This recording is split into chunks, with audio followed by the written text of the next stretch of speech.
There is no script for the current economic and business problems because we have never faced these kinds of issues with this scope and magnitude. While your specific situation might be very different from most, maybe you're in the toilet paper business, in which case none of this will apply to you. But here are some principles to guide you in your thinking and planning around cash flow, revenue and expenditure as you navigate and survive this crisis.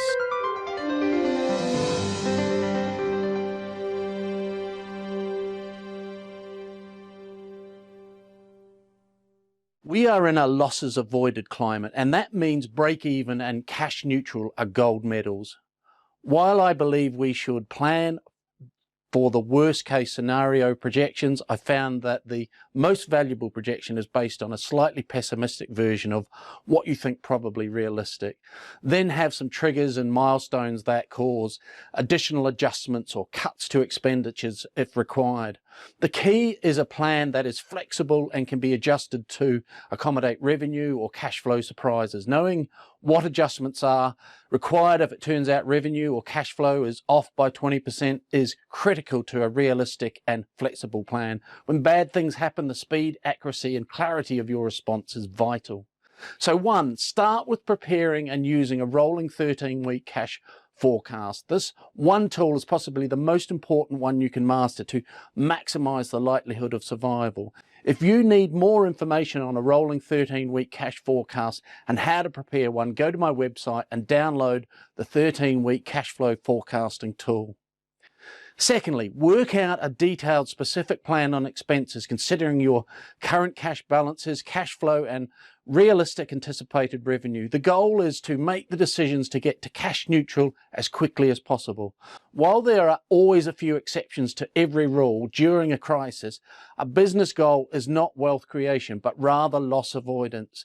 The few businesses that are able to pursue wealth creation strategies in this crisis are businesses that have a lot of cash reserves and cash flow. Thirdly, be anticipatory rather than relying on your reflexes. Since we don't know what will happen for some, it will pay to think about a plan for phased expense cuts. Sometimes you can afford to carry a loss for a while if you have some cash reserves and choose to invest some of it now. On the other hand, for many people, it will make more sense to get ahead of the curve now and not try to play catch up later. You must use your best judgment about your specific situation, but every day you delay adjusting your cash burn rate, the cash is gone forever. Fourthly, extreme frugality is the new mantra. Minimize expenses fast, cut fat, then muscle, but be careful about the bone. Shedding excess pounds is very different from managing a broken leg. Most businesses are carrying around some excess weight that can easily be trimmed. If your strategy for weight loss is to amputate your leg, you're going to limp for the rest of your life. Of course, it does no good to die of starvation with all your bones intact, so be thoughtful. The critical message here is more often that not the bones of a business are probably a fewer key employees. So here is the critical question. Who in your organization is the bone? Who are the people that if you lost them would result in your business limping after the crisis is over? Number 5, the hardest expense to deal with is payroll, which for most businesses is the largest single expense on their financials.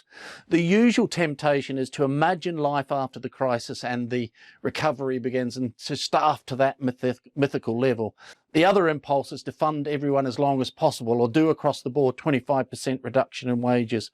This is usually a mistake when you don't know the length of time you're going to be in hospital. In my experience, wages need to get aligned with current revenue, and this will involve some hard decisions and serious cuts. But when the recovery begins, you can start hiring again. But do think about it. The people you lay off now are probably the same people you would want to rehire when this storm passes. So be thoughtful about your conversations and generosity if you have to push the pause button with some of your team. Given the wide-ranging natures of this crisis, it is unlikely they will find another job between now and when you start rehiring. Also, a strategy where everyone takes an equal percentage drop in pay in an effort to show solidarity is not usually very wise. Far better to retain your A players, the bones of your business, the ones that are truly critical to keeping the doors open, either now or in the future, and protect them.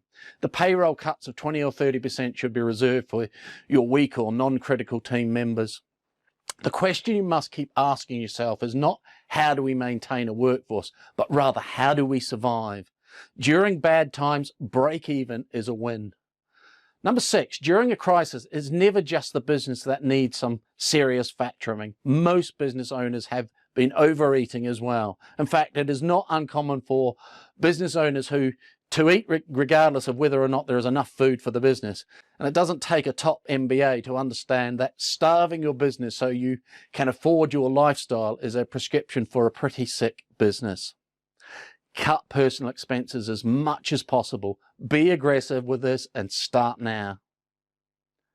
Number 7, money borrowed to stay alive is money that must be repaid out of future earnings. This is not a tough concept, but it does get lost in today's buy now, pay later culture. Any money you borrow or spend today to support a non-break-even business is money that will have to be repaid in the future out of your future earnings. So be very thoughtful, because there is no free lunch. While painful in the moment, tightening the belt and skipping a couple of meals today is far less expensive and painful than paying the tab tomorrow for that lack of ability to design a break-even scenario. And finally, number 8, in a financial crisis, growth will not bail you out. This is not about adding new customers. It's about survival. This is a critical point. The problem we face right now is 1, how do we survive? 2, how do we stabilize? 3, how do we break even? 4, how can we preserve our oxygen, our cash, to be able to make it 1 extra month or quarter if need be? And 5, how do we minimize the mortgaging of our future by being aggressively frugal today? Not all progress is measured by ground gained. Sometimes progress is measured by losses avoided. Good luck and take care.